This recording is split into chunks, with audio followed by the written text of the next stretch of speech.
এই ধরনের নিউজ করার আগে একটু পানি টানি খাওয়া লাগে। ভয়ের খবর নাম শুনলে এই মুহূর্তে অনেকের মধ্যে টেনশন তৈরি হয়।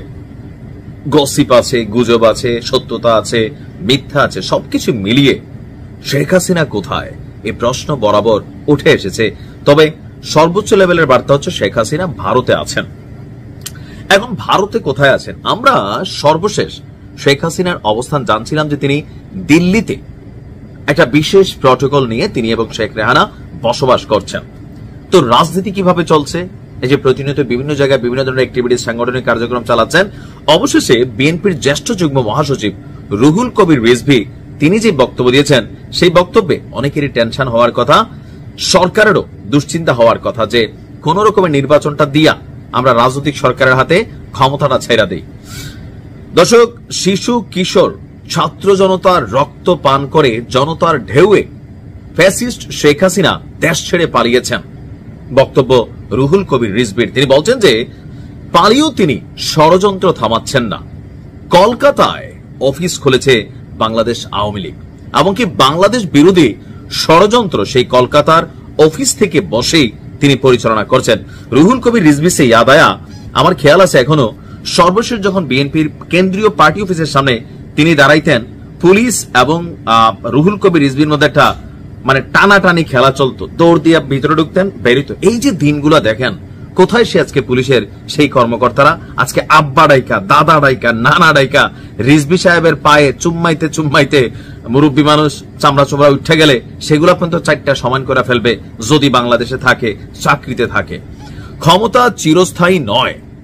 আমাদের আইন শৃঙ্খলা বাহিনীর এখান থেকে অনেক কিছু কিন্তু শিক্ষণীয় আছে। তো যাই হোক, যে কথা বলছিলাম, রিজভী সাহেব বলছেন যে আপনার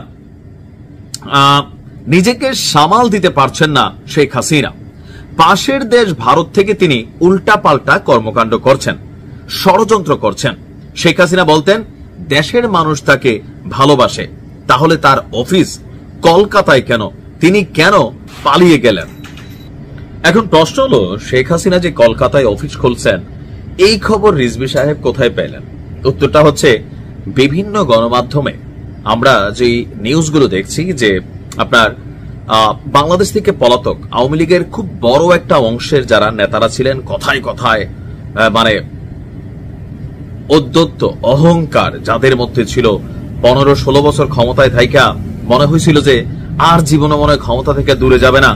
কথায় কথায় যারা 19 থেকে 20 সালে রাষ্ট্রবিরোধী, দেশ বিরোধী ষড়যন্ত্র বইলা ডিবিএসবি প্রশাসনকে ব্যবহার কইরা অনেকের মুখ থামানোর চেষ্টা করছে, আজকে তারা দৌড়ের উপর থেকে কলকাতায় গিয়া বৈশা সেখানে বিলাসী জীবন কিন্তু অনেকে যাপন করছেন। এমনকি স্বপ্ন দেখেন যে খুব শীঘ্রই আবার তারা বাংলাদেশে ফিরে আসবেন। কিন্তু আমার কাছে মনে হয় যে এই বিষয়টা এখনো তারা অনুধাবন করতে পারছেন না, যে এত সহজে চাইলে 2-4-6 মাস 1 বছরের মধ্যে আওয়ামী লীগ বাংলাদেশে আগের মতন রাজনীতি করবে, এই দিনটা কিন্তু আসলেই নাই।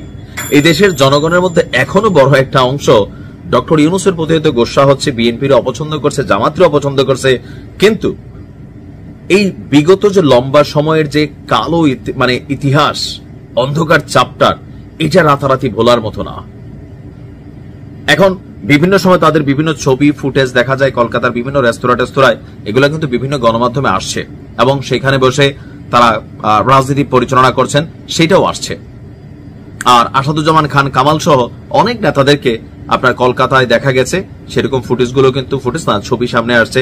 আবার অনেকে পৃথিবীর বিভিন্ন দেশে তারা এই মুহূর্তে আছেন, অনলাইনে কার্যক্রমকে সংগঠিত করার চেষ্টা করছেন। বাট আমার মনে হয় যেই জায়গাতে একটা শিক্ষা নেওয়া উচিত, মিনিমাম লেভেলে একটা তবা করা উচিত, কারণ অতিরিক্ত কোনো কিছুই যে ভালো না, সেটা দিন শেষে আওয়ামী লীগ আসলে বুঝতে পারছে কিনা, নাকি আসলে বুঝেও বুঝতেছে না, সেইটাও একটা বিষয়।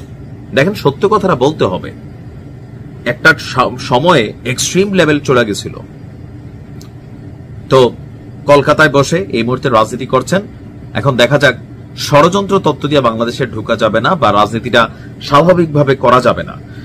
বাংলাদেশের জনগণের এখনো একটা বড় অংশ আওয়ামী লীগের সাপোর্টার আছে, তবে তারা ওই রাজপথে গিয়ে জীবন দিয়ে ফেলবে দলের জন্য, নেত্রীর জন্য, এই টাইপের সাপোর্টার আপাতত নাই।